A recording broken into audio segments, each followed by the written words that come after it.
The crumpled $5 bill hit the mahogany table with a whisper, louder than a gunshot in the sudden silence of the restaurant. Abraham Lincoln's face looked up, worn and soft, staring at a man whose cufflinks cost more than the gross domestic product of a small nation. Killian Crowe did not look down. He stared straight ahead, his eyes like chipped flint, until a small, trembling hand pushed the money closer to his untouched scotch. The entire room, filled with armed men and hardened criminals, held its collective breath. A 6-year-old girl in a faded pink coat stood there, smelling of rain and cheap laundry detergent. She didn't flinch when the most dangerous man in Boston finally turned his gaze upon her. What she whispered next didn't just break the silence. It shattered the ice around a heart that hadn't beaten in 5 years. The rain in Boston didn't wash things clean. It just made the grime slicker. It was a Tuesday night at O'Malley's, a high-end steakhouse that served as the neutral ground for the city's underworld. But tonight, the neutrality was fragile. Killian Crowe sat in the back booth. At 34, Killian was the head of the Crowe Syndicate. He was known in the papers as a logistics consultant, and on the streets as the Butcher of the South End. He wore a charcoal 3-piece suit that fit his broad shoulders like armor. His face was sharp, defined by a jawline that could cut glass and eyes that were a startling, icy grey. Beside him sat Elias, his second-in-command, checking his watch. "The shipment docks in an hour, Killian. If the Russians aren't there, they'll be there," Killian said, his voice a low rumble that vibrated through the table. "They know the price of being late." The restaurant was closed to the public, or it was supposed to be. The heavy oak doors at the front were guarded by 2 men who looked like they chewed concrete for breakfast. Yet somehow, the heavy thud of the door opening made Killian shift his gaze. The guards were distracted, arguing over a sports bet. A small figure slipped through the gap. She couldn't have been more than 6. She was drowning in a pink raincoat that had seen better days, her combat boots scuffed at the toes. Her hair was a damp tangle of dark curls, plastered to her forehead. She shouldn't have been there. She should have been in bed, or watching cartoons, or anywhere but walking towards the table of a man who had ordered 3 hits before breakfast. Elias stood up, his hand going to the holster inside his jacket. "Hey, kid, you're lost. Get out." Killian raised a hand. One finger. Wait, the girl didn't look at Elias. She didn't look at the guards who were now rushing over, panic in their eyes because they had let a civilian, a child, breach the perimeter. She walked straight up to the booth. She had to stand on her tiptoes just to see over the edge of the table. She reached into a pocket. Her hand was shaking, but her jaw was set tight. She pulled out a $5 bill. It was old, soft as fabric, and folded 4 times.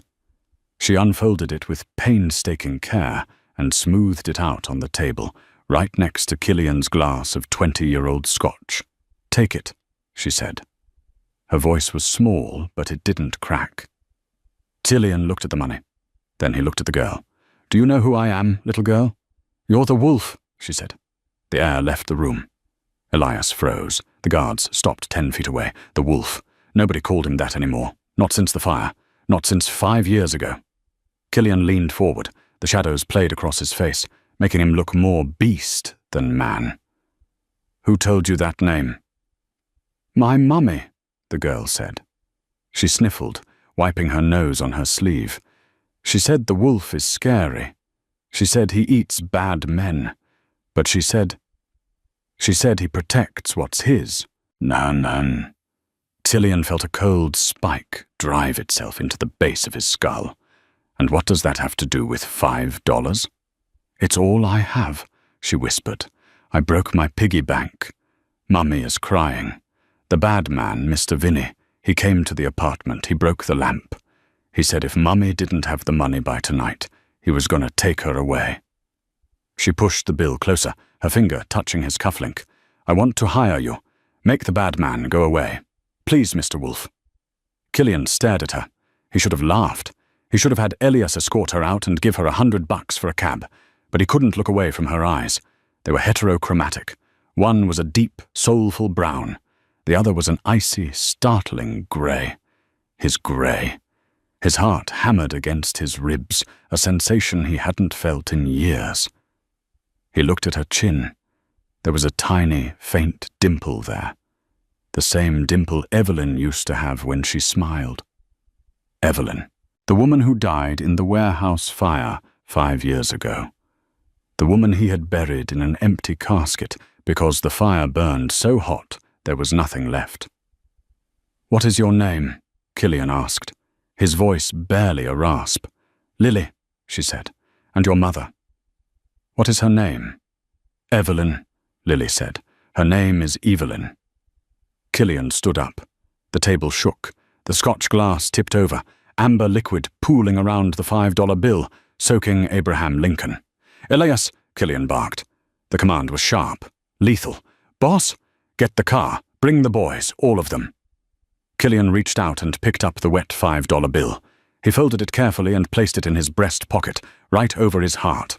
He walked around the table and knelt on one knee in front of Lily, indifferent to the expensive fabric of his suit pants hitting the dirty floor. He looked her in the eyes. His eyes. "Contract accepted," Killian said. "Take me to her." The rain had turned into a deluge. Killian's convoy of black Escalades cut through the streets of Boston like a funeral procession for the damned. They weren't heading to the manicured lawns of Beacon Hill. They were heading to Dorchester, to a block of tenements where the streetlights had been shot out and the sidewalks were cracked. Lily sat in the back of the lead car, strapped into the massive leather seat. She looked tiny. Killian sat next to her, his phone in his hand. "Run the name," he said into the device. "Evelyn Vance. No, I don't care what the death certificate says. Run it again. Look for aliases. Look for rent payments, utility bills, library cards. Anything." He hung up and looked at the girl.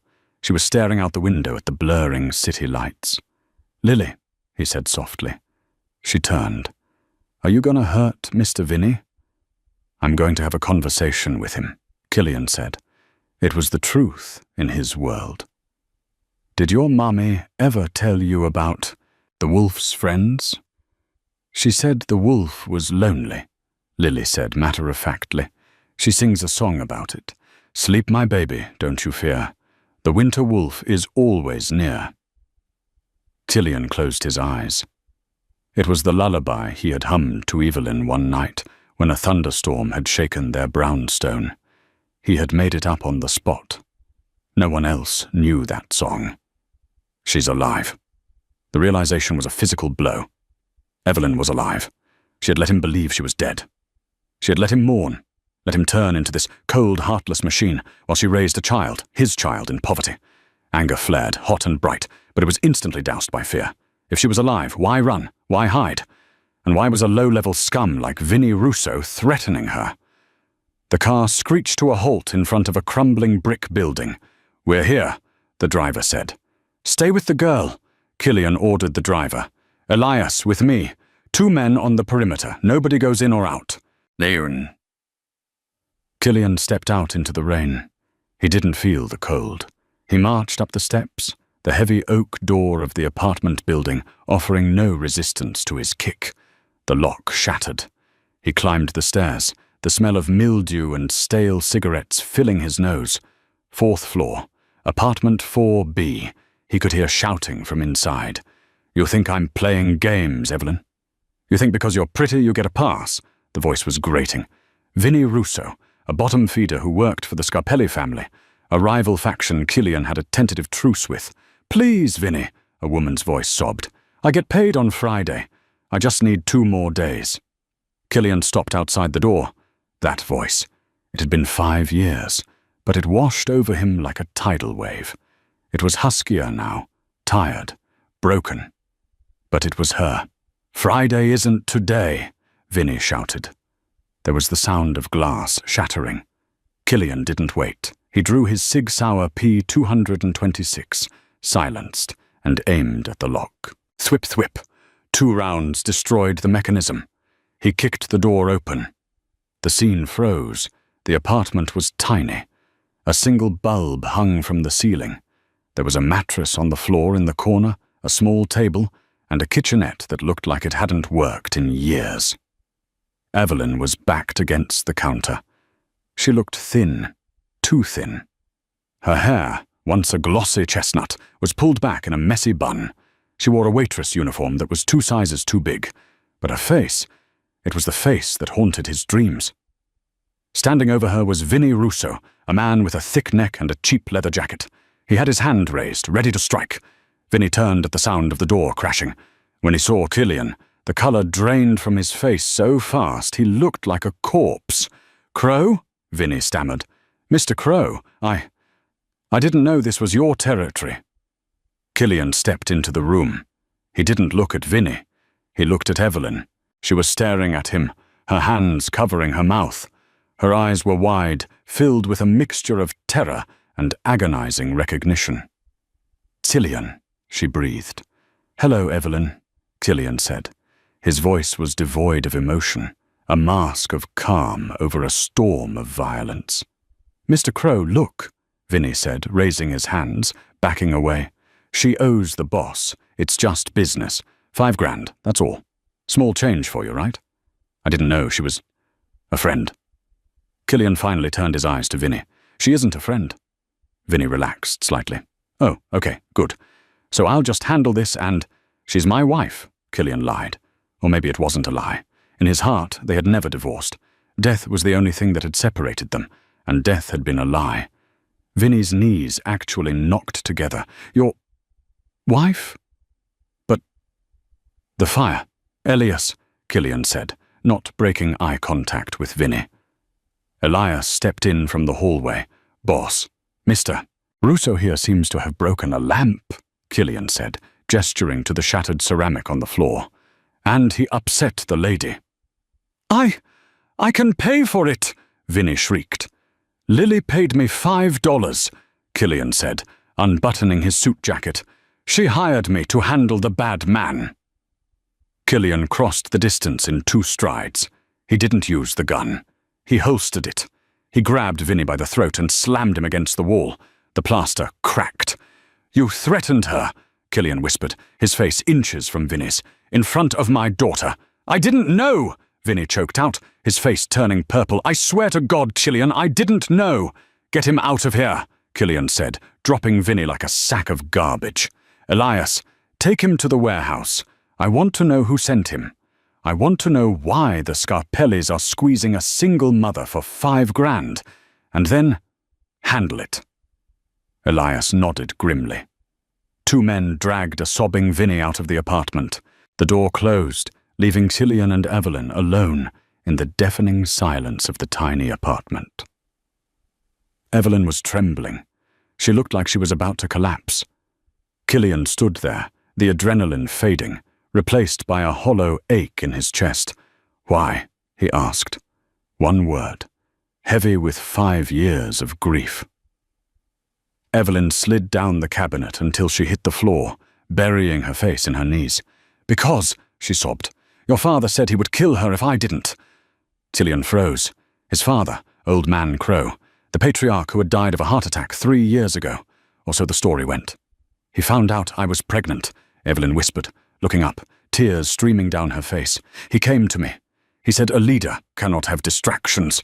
He said he would cut the baby out of me if I didn't disappear.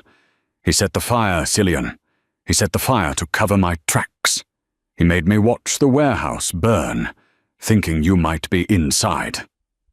Killian felt the world tilt. His father, his own flesh and blood.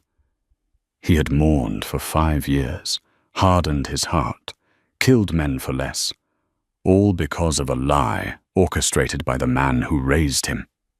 "Where is she?" Evelyn asked, panic suddenly seizing her. "Where is Lily?" "She's downstairs," Killian said, his voice softer now. "In the car. Safe." He walked over to her. He towered over her, a dark shadow in the dim room. He reached out a hand. It was a hand that had ended lives, but now it trembled slightly. "Get up, Evelyn." She looked at his hand, then at his face. "What are you going to do?" "I'm fulfilling a contract," Killian said. "Lily paid me $5 to fix this, and I don't break contracts." He pulled her to her feet. She was light, frail. He wanted to crush her to him, to smell her hair, to make sure she was real. But he held back. There was too much pain, too many secrets between them. "Pack a bag," he ordered. "You aren't staying here." "I can't go with you, Cillian. If the Scarpellis find out—" "The Scarpellis are the least of your worries," Cillian said, his eyes darkening.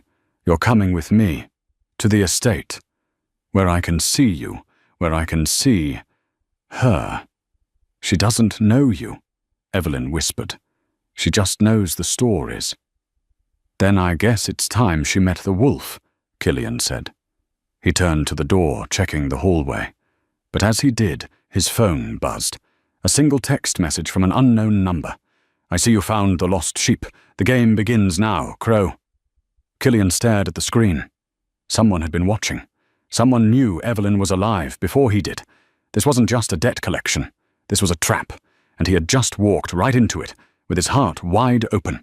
The Crow estate was a fortress of limestone and iron tucked away in the jagged cliffs of the North Shore.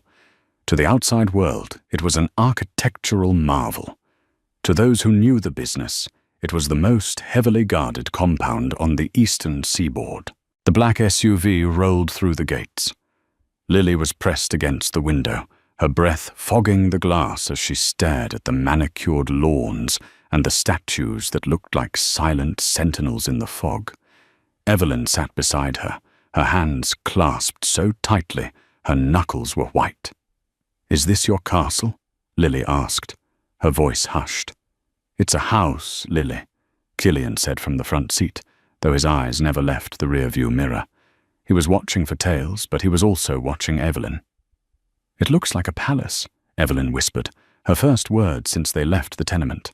"You've done well for yourself, Cillian. The butcher has a very nice butcher shop." Cillian flinched. The sarcasm was a defense mechanism he remembered well. "It's safe. That's all that matters." The car stopped. Elias opened the door, bowing his head slightly as Lily scrambled out.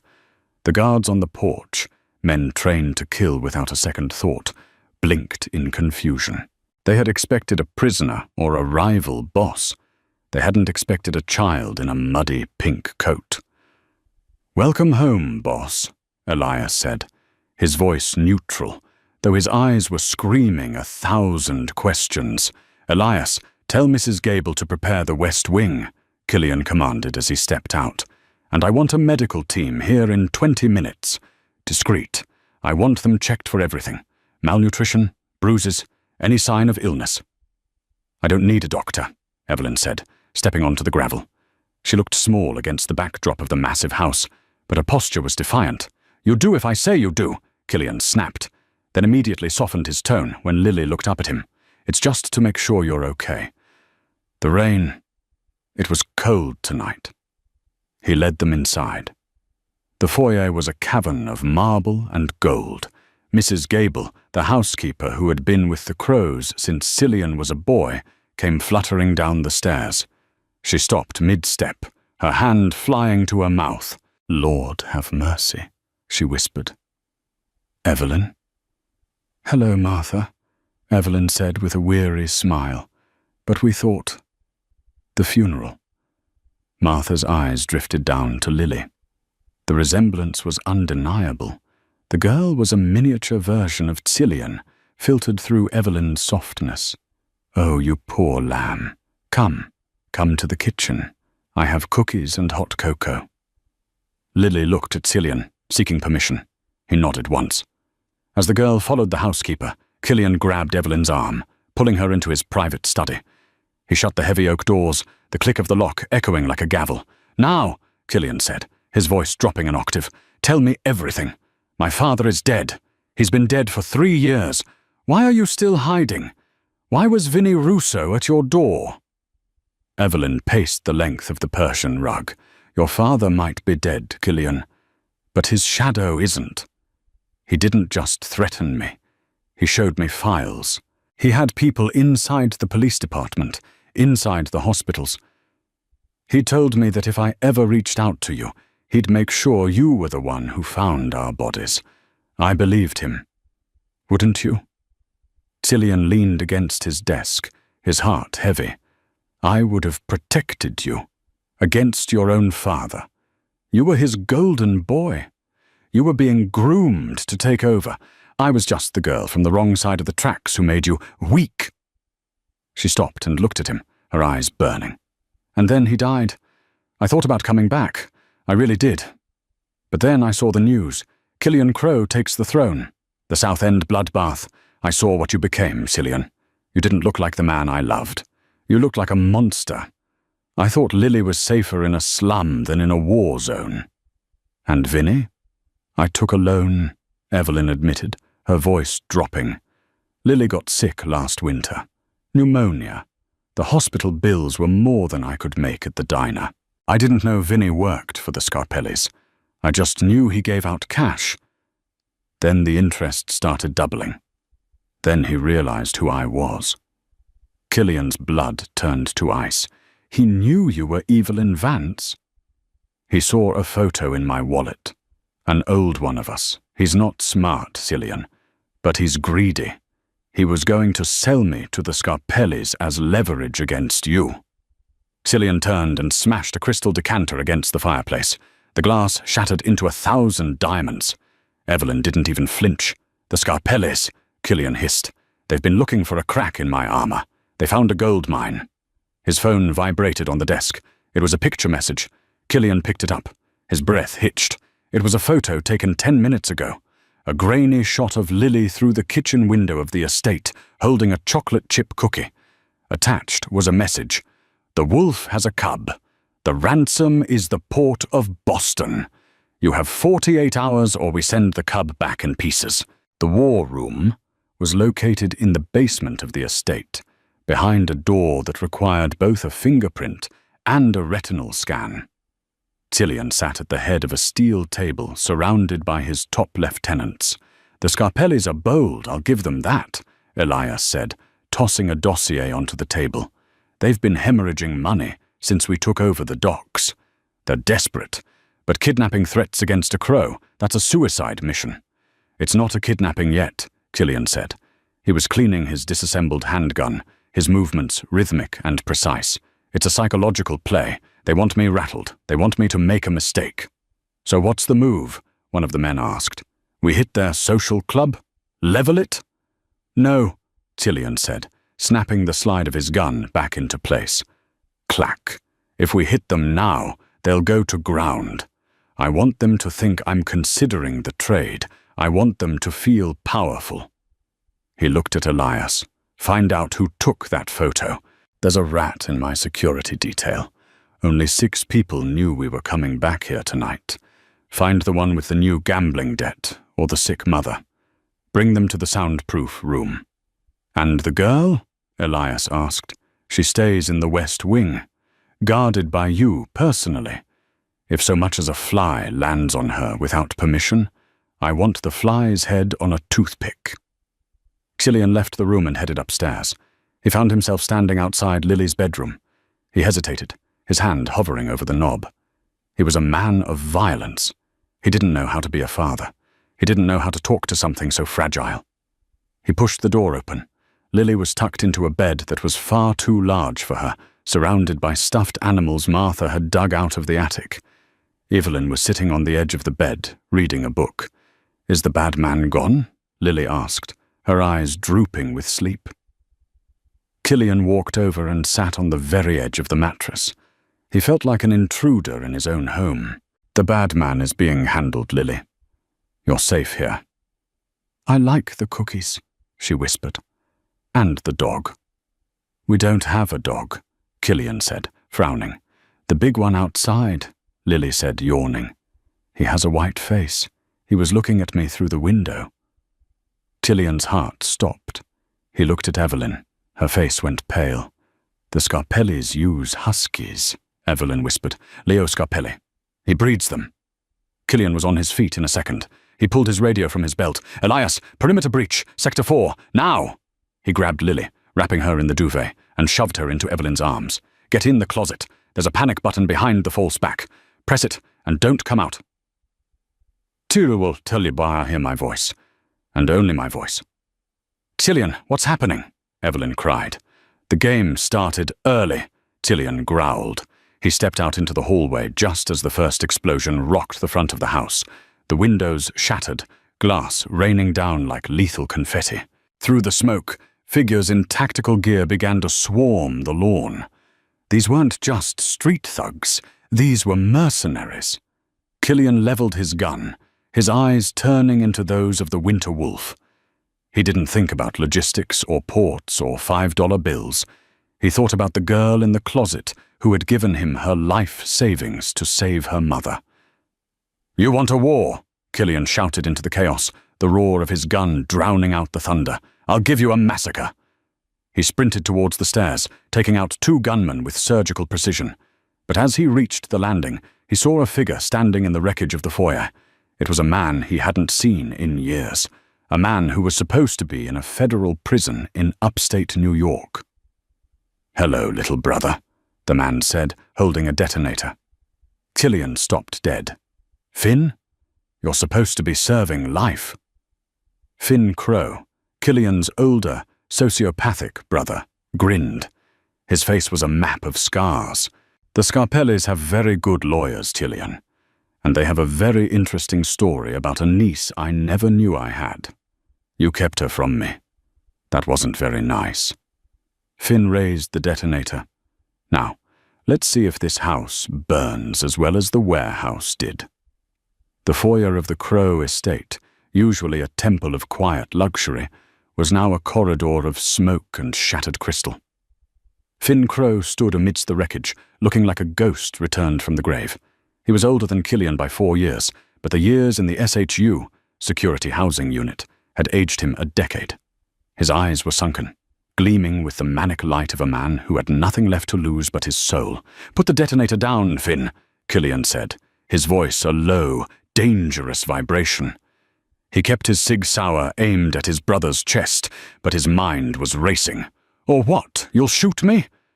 Finn laughed, a dry, hacking sound. "You were always the favorite, Cillian. The smart one. The one who could balance the books and the bodies. Dad loved that about you, but me? He just saw a rabid dog. And you know what they do to rabid dogs." "He sent you to prison to save the family name," Cillian said.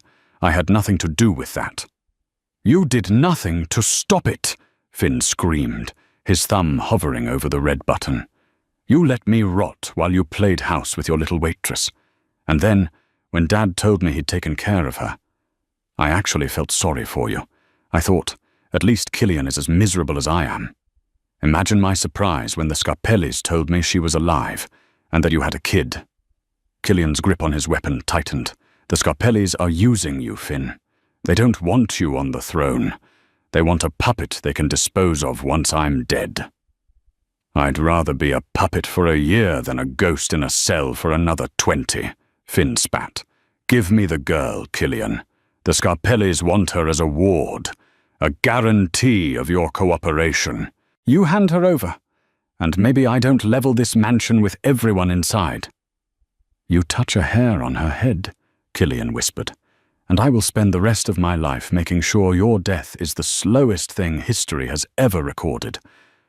From the shadows of the mezzanine, a flash of movement caught Cillian's eye. It was Elias. His second-in-command was crawling along the railing, suppressed rifle in hand. He needed a distraction. "Finn, look at me," Cillian said, taking a step forward. "You want the Port of Boston? Take it.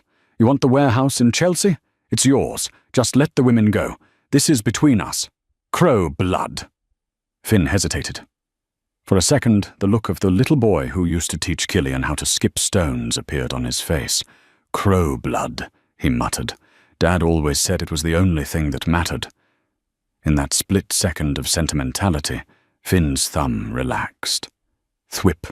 A single round from Elias's rifle struck Finn's shoulder. The detonator fell from his hand, clattering onto the marble.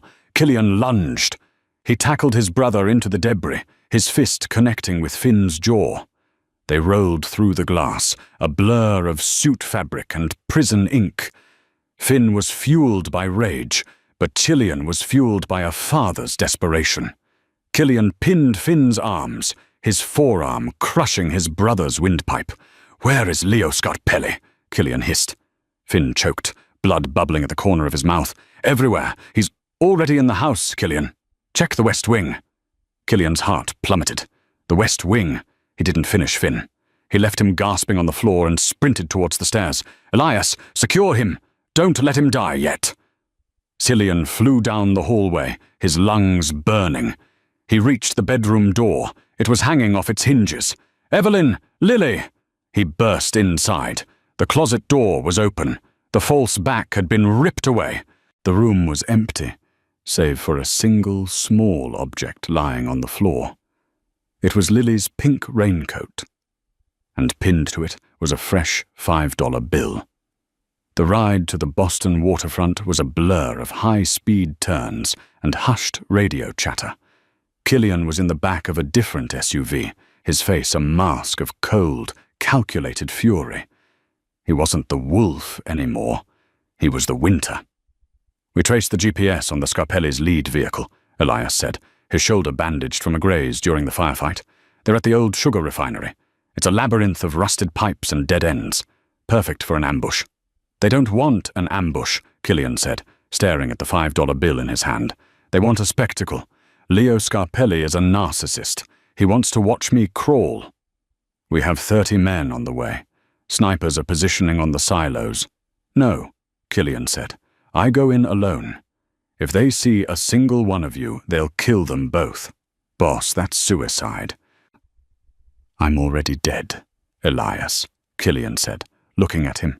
"I died 5 years ago in a warehouse fire. Everything since then has just been a dream. It's time I woke up." Killian stepped out of the car a block away from the refinery. The moon was a sliver of silver behind the clouds, casting long, distorted shadows over the industrial wasteland. He walked toward the massive, rusted structure, his hands empty and visible. Inside, the air smelled of salt and rotting iron. Heavy chains hung from the ceiling, swaying in the draft. "I'm here, Leo," Killian's voice echoed through the vast space. "Show yourself." Floodlights snapped on, blinding him. Killian squinted, raising a hand to shield his eyes. In the center of the light, 50 feet away, sat 2 chairs. Evelyn and Lily were tied to them. They were gagged, their eyes wide with terror. Standing behind them was Leo Scarpelli, a man who dressed like a movie star but had the soul of a scavenger. He held a gold-plated revolver, the barrel resting against Lily's temple. "You're late, Cillian," Leo shouted, his voice echoing. "I thought a man of your reputation would be more punctual." "Let them go, Leo. You have the port. My men have already vacated the docks. The deeds are in your office by now." Leo laughed, a high-pitched, grating sound. "The port?" "Killian, you think this is about a few shipping containers? This is about legacy. Your father didn't just want Evelyn gone because she was a distraction. He wanted her gone because she knew the truth about the 1998 heist." Killian paused. "The heist? The one that put the Scarpellis and the Crows on the map?" "The one where your father murdered my father," Leo said, his voice suddenly dropping into a snarl. "They were partners. They split the take. But your old man wanted it all. He framed my father, sent him to his death, and then built this empire on a lie. Evelyn found the ledger, Killian, the one your father kept as a trophy. She didn't run because she was scared of him. She ran because she realized she was carrying the child of a monster's son." Cillian looked at Evelyn. She closed her eyes, a single tear tracking through the soot on her cheek. "She tried to tell you," Leo continued, "but you were too busy being the Prince of Southie. So she took the ledger and vanished. I don't want the docks, Killian. I want that ledger, and I want you to watch your world burn, just like I did." "I don't have the ledger," Killian said, taking a slow step forward. "I know you don't. She does, or she knows where it is." Leo cocked the hammer of the revolver. "Tell me where it is, Evelyn, or the girl pays for the sins of her grandfather." He ripped the gag from Evelyn's mouth. She gasped for air, her eyes fixed on Killian. "Don't tell him," Cillian said. "Evelyn, look at me. Don't tell him. Cillian, he'll kill her. Evelyn sobbed. "He'll kill you both anyway." "Yeah," Cillian shouted. He looked at Lily. The little girl was shivering, but she wasn't crying anymore. She was looking at him, her grey eye, his eye, shining with a strange, fierce intelligence. Lily moved her hand. It was a tiny movement, hidden by the shadows of the chair. She was holding something. The $5 bill. She had tucked another one into her sock before the kidnapping. She held it up, just enough for Cillian to see. It was a signal, a reminder of the contract. Make the bad man go away. "Leo," Cillian said, his voice suddenly calm, "you made one mistake. And what's that? You thought I was my father." Cillian didn't reach for a gun. He reached for his watch. He pressed a button on the side, a silent trigger for the charges he had told Elias to set under the refinery floors hours ago, just in case. But he didn't blow the building. He blew the lights. The refinery plunged into absolute darkness. Pop, pop, pop. 3 shots rang out in the black. The darkness in the refinery was thick enough to swallow sound. For 5 seconds, the only noise was the frantic thumping of hearts and the metallic clack of Leo Scarpelli's gold revolver as he fired blindly into the void. "Cillian!" Leo screamed, his voice cracking with a coward's terror. "I'll kill them! I swear to God!" Cillian didn't answer with words. He was a phantom in the dark, moving with the predatory grace he'd perfected in the trenches of the South End. He didn't need light. He had the layout of the refinery etched into his brain from the blueprints he'd studied in the SUV. He reached the chairs. He felt the rough hemp rope and the heat of Lily's small body. "Stay low," he whispered, his voice a ghost's breath in Evelyn's ear. With a flick of a ceramic blade, he sliced their bonds. A flare ignited. Leo had struck a light, his face twisted in a mask of manic fury. He saw Cillian shielding the girl. He leveled his gun, but he was too slow. Cillian didn't use a gun. He lunged, his hand catching Leo's wrist, twisting it until the bone snapped with the sound of a dry branch. The gold revolver clattered to the floor. Cillian drove his knee into Leo's ribs, then gripped him by the throat, hoisting the smaller man into the air until his toes kicked uselessly at the grimy floor. "You mentioned my father," Cillian growled, his face inches from Leo's. "You said I was like him. You were wrong. My father killed for greed. I kill for family." "Wait, Cillian, please," Leo wheezed, his eyes bulging. "The contract was for $5, Cillian said, his voice dropping to a deadly whisper. "And the price of the bad man has just been paid in full." Cillian didn't snap his neck. He threw him. Leo landed hard against a rusted steam pipe. At that moment, the doors of the refinery burst open. Elias and a dozen Crow soldiers flooded the room with tactical lights, their rifles trained on the remaining Scarpelli thugs who were already dropping their weapons in surrender. Cillian didn't look back at the carnage. He turned to Evelyn. She was shaking, holding Lily so tight it looked like they were one person. "Is it over?" she asked, her eyes searching his. "It's over," Cillian said. He looked down at Lily. The little girl reached out and tucked a crumpled $5 bill into his hand. "You did it, Mr. Wolfe," she whispered.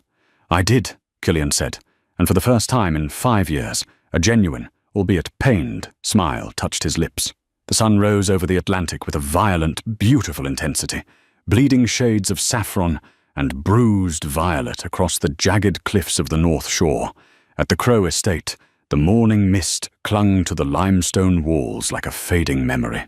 The physical scars of the siege, the shattered glass, the scorched marble, the scent of cordite, had been meticulously erased by a small army of contractors working under the silent, watchful eye of Elias. But the internal landscape of the house had changed forever. It was no longer a mausoleum dedicated to the cold ghost of Cillian's father. It was beginning to breathe again. Cillian stood on the balcony of his private study, the cold salt air biting at his face. In his hands, he held the weight of an empire, a small, leather-bound ledger with singed edges and yellowed pages.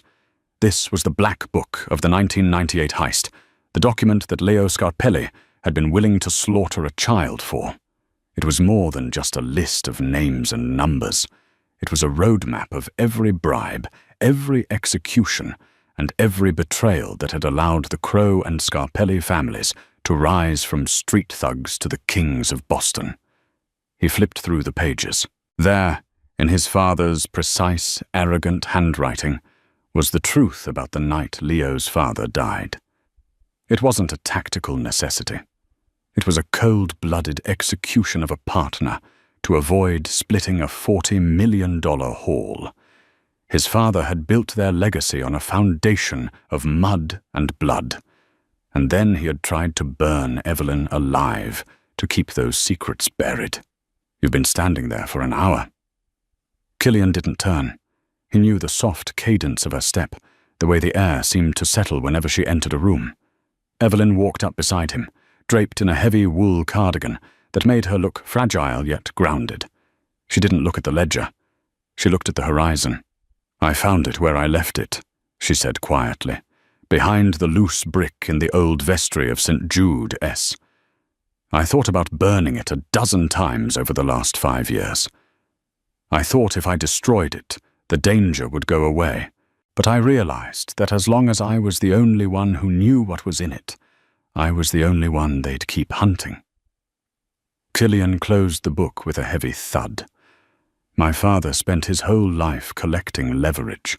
He thought secrets were the only currency that mattered. He died a lonely man in a big house, surrounded by people who were only waiting for him to stop breathing so they could take his chair. He looked at her, his icy grey eyes softening in a way that would have terrified his enemies. "I don't want to live like that, Evelyn. I don't want Lily to grow up in a house where the walls are stuffed with blackmail." He walked over to a heavy iron brazier in the corner of the balcony, usually used for warmth during late-night cigars. He struck a match. The flame was tiny, flickering in the ocean breeze, but as he touched it to the corner of the ledger, it took hold with a hungry roar. They stood in silence as the paper curled and blackened. The names of senators, judges, and killers turned to grey ash, caught by the wind and scattered into the Atlantic.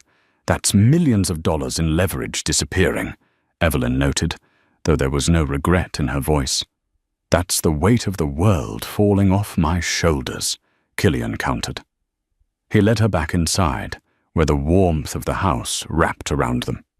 They walked down the grand staircase, past the portraits of stern, unsmiling men who shared Killian's jawline, but none of his current peace. In the breakfast nook, a different kind of life was unfolding. Lily was sitting at the table, her feet dangling inches above the floor, as she systematically dismantled a stack of blueberry pancakes. Beside her, a massive, white-furred Alaskan Malamute, a dog Killian had acquired from a specialized breeder the day after the refinery, sat with its head resting on her knee, waiting for a stray piece of crust. "Slow down, little bird, Mrs., Gable said, chuckling as she refilled a glass of orange juice. "The pancakes aren't going anywhere." "I have to be fast," Lily said, her mouth half full. "The wolf said we might go to the park today. He said I can show Ghost how to fetch." Killian paused in the doorway, watching the scene. A week ago, this room had been a sterile gallery of expensive furniture. Now, there were crumbs on the floor, and a child's drawing of a lopsided wolf pinned to the refrigerator with a magnet. "The wolf says you need to finish your milk first," Killian said, stepping into the room. Lily beamed at him, her heterochromatic eyes, one brown, one grey, shining with a trust that Cillian still felt he hadn't fully earned. "Can we, Daddy? Can we go to the big park with the pond?" The word Daddy hit Cillian harder than any bullet ever had. It was a title he hadn't known he owned, a contract he intended to honor until his last breath. "We can," he said. He looked at Elias, who was standing by the kitchen door, nursing a cup of black coffee. "The perimeter is secure, boss," Elias said, his voice low and professional, but he offered a small, respectful nod to Evelyn. "The Scarpelli remnants have folded. They're under new management. Men who understand that the old ways died in that refinery. There won't be any more bad men coming to the door. Good, Killian said. Take the day off, Elias. Tell the boys to go home to their families. I'll handle my own security today. Elias looked surprised, but nodded. Understood, boss. As the house cleared out, leaving only the three of them, Killian felt a strange, terrifying sense of freedom. He reached into his pocket and pulled out the crumpled $5 bill Lily had given him. He had smoothed it out and encased it in a small, double-sided glass frame. He handed it to Evelyn. The first payment on a new life. It's a lot of responsibility for $5, she teased, though her hand trembled as she took it. I'm a high-priced consultant, Killian said, pulling her close. But for you and Lily, I'm free of charge. They spent the afternoon at the park, a simple act that felt like a revolutionary victory. Killian sat on a bench, his eyes never leaving Lily as she ran through the grass with the dog. For the first time in his life, he wasn't looking for exits or counting the number of armed men in the crowd. He was just a man watching his daughter play. As the sun began to set, casting long shadows over the pond, Lily ran back to them, her face flushed and her hair a tangled mess. She climbed onto the bench between them, yawning. I'm tired, she whispered, leaning her head against Killian's arm. It's been a big day, Lily, Evelyn said, brushing a stray hair from the girl's forehead. Lily looked up at Cillian. Are we always going to live in the castle now?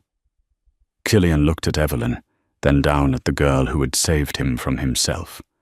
He thought of the fire, the ledger, and the $5 contract that had changed the course of history in a city built on blood. Yes, Lily, Killian said, his voice firm and certain. We're home. And as long as the wolf is here, nobody is ever going to make your mummy cry again. That's a promise. Lily nodded, satisfied, and closed her eyes.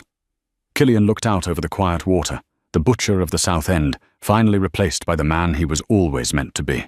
The winter was over, the pack was whole, and for the first time in his life, Killian Crowe wasn't afraid of the light. What would you do to protect the ones you love? Killian Crowe proved that even a man with a heart of stone can be redeemed by the innocence of a child. This story of blood, betrayal, and the ultimate sacrifice is just one of the many legends hidden in the shadows of the city. If you were moved by Lily's bravery and Killian's transformation, make sure to hit that like button and share this video with someone who loves a good twist. Don't forget to subscribe and turn on notifications so you never miss another gripping tale of the underworld. Have a story of your own? Leave a comment below. We read every single one. Thanks for watching. And remember, sometimes the scariest monsters are the ones who protect the most.